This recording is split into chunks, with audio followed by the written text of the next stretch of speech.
నేను ఎందుకు చెప్పనంటే నాకు మళ్ళీ ఎన్నికల్లో నేను ఆయన చెప్పింది చెప్పాలి. సో ఆయన ఇష్టపడడు కాబట్టి తప్పకుండా ఆయన చెప్పిన ప్రతి మాటని నేను నిగూఢంగా నిశితంగా పరిశీలిస్తూ వచ్చి నేను చెప్తున్నమాట 2014లో ఖచ్చితంగా కూటమి వస్తుందని చెప్పాను. అంటే అప్పుడు కూటమి అంటే జనసేన లేదు, ఇప్పుడు పవన్ కళ్యాణ్ గారి మద్దతు ఉంది, ఓన్లీ బీజేపీ టీడీపీ కలిసి వెళ్ళాయి. నేను చెబితే వీళ్ళందరూ వాదించారు. అలాగనే ఇప్పుడు 2024లో కూడా మళ్ళీ మరొక మారు జగన్ వైపే, జగన్ కావాలి అనే వర్గం చాలా సైలెంట్ గా చాలా ప్రభావవంతం చూపించేలాగా ఓట్ల శాతం పెరిగాయనేటువంటిది ఆయన యొక్క పరిశీలనలో వ్యక్తమైంది. అందులో ఆయన చెప్పిన తర్వాతనే అందరూ కూడా మహిళల ఓట్లు పెరిగాయని చెప్పడం మొదలుపెట్టారు. ఆయన అంతా నిగూఢంగా పరిశీలన తీశారు.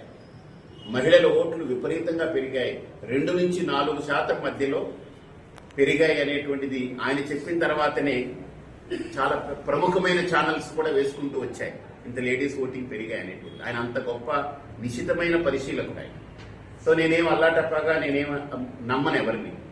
కాబట్టి ఈసారి మళ్ళీ వైఎస్ఆర్సీపీకి 123 స్థానాలు అంటే 1, 2, 3 అనేటువంటి ఆ ఫిగర్ తోటి ఖచ్చితంగా దానికి తగ్గదనే ఒక అంచనా. ఆయన లెక్క అయితే గతంలో 151 స్థానాల కంటే అధికంగా ఒక 8 స్థానాలు రావచ్చు అనేటువంటి ఆలోచనలో కూడా ఉన్నారంటే ఈ స్వింగ్ కనుక ఒక వేవ్, అండర్ కరెంట్ వేవ్ కింద కనుక వెళ్ళుంటే ఇదే కరెక్ట్ అయితే ఇలా వస్తుంది అనేటువంటిది ఆయన భావన. ఖచ్చితంగా చెప్తున్నా సార్, ఉన్న పరిస్థితుల్లో ఇన్ని సర్వేలు చెప్తున్నాయి. మీరు వేద పండితులకు సంబంధించి తీసుకున్నారా లేక వేరే టెక్నికల్ గా తీసుకున్నారా? చెప్పినారా మీ స్వామి చెప్పినారు? నేను స్వామీజీని చెప్పట్లేదు. నేను స్వామీజీగా నాకున్న మార్గంలో నేను ఎలాగైతే కాన్ఫిడెంట్ గా ఎలా ఉంటాను, ఆయన ఒక వ్యవహారకర్త. ఆయన స్వామీజీ ఏం కాదు, ఆయన మంచి పరిశీలకుడు, చాలా బాగా పరిశీలన చేస్తాడు, సొంతంగా డబ్బు ఖర్చు పెట్టుకుని చేసుకుంటాడు. కాదు కాదు,